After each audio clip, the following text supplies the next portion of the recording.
ikaw ay hari ng isang kaharian, lalabas ka bang mag-isa? Yung mga pinaghaharian mo, papayag ba na ikaw lang mag-isa, maglalakbay kang malayo? Wala naman tricking sa Biblia eh. Wala nun. Basahin natin yung dumalaw kay Jesus kung trickings. Sa Mateo 2:1 patuloy, pakinggan mo nakasulat. Nang ipanganak nga si Jesus sa Bethlehem ng Judea sa mga kaarawan ng Haring si Herodes, narito ang mga pantas na lalaki ay nagsidating sa Jerusalem mula sa silanganan na nagsisipagsabi, saan naroon ang ipinanganak na hari ng mga Hudyo?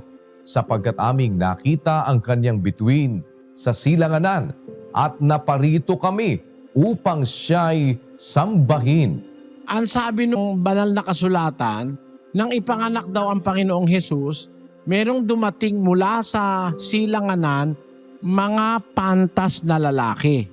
Wise men. Wise men. May nakalagay bang 3? Walang salitang 3. Wise men. Wala nakalagay na 3 kings. Wala nakalagay 3 wise men. Ang nakalagay lang wise men. Meaning, plural yan. Pwede yung 4, pwede yung 2, pwede yung 3, pwede yung 5. Alam mo naman ang mga form ng noun, ano? Man, singular. Men, plural. Woman, singular. Women, plural. Ang nakalagay, wise men. Ibig sabihin, plural. Ngayon, may nakalagay ba sila ay kings? Kung ikaw ay hari ng isang kaharian, lalabas ka bang mag-isa?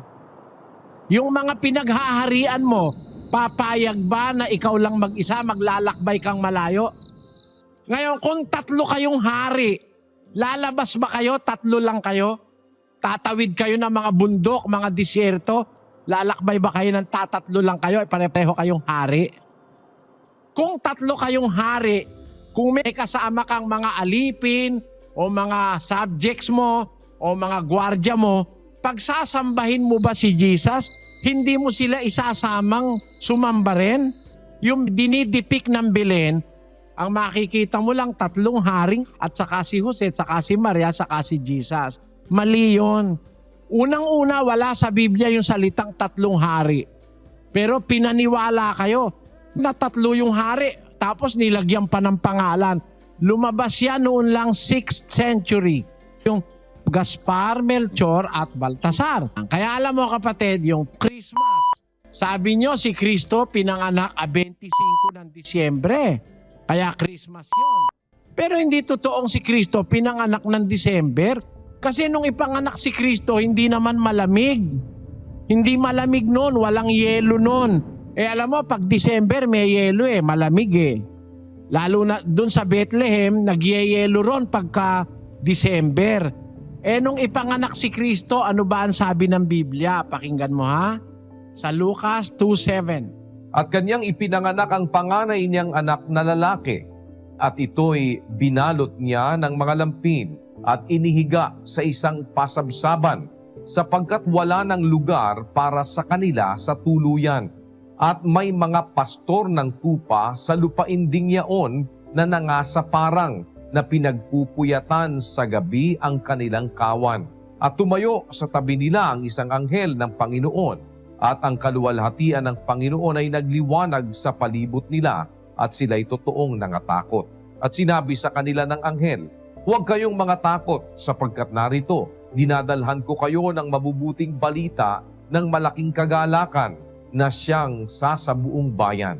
Sapagkat ipinanganak sa inyo ngayon sa bayan ni David ang isang tagapagligtas na siya ang Kristo ang Panginoon. So nung ipanganak ang Kristong Panginoon, merong mga pastor nasa parang sa bukid at pinagpupuyatan na bantayan yung kanilang kawan, yung mga tupa. Pagka ba nakalatag ang yelo, makakakain ba ng damo yung tupa? Pagka ba malamig, puro yelo, ikaw ang pastor, ilalabas mo ba yung mga tupa mo? Malalamigan kayo, sisipunin kayo lahat, di ba? Ano ay ibig ko sabihin? Hindi posible, it is not possible na si Kristo'y pinanganak ng Disyembre. Kasi winter ang Disyembre sa Bethlehem.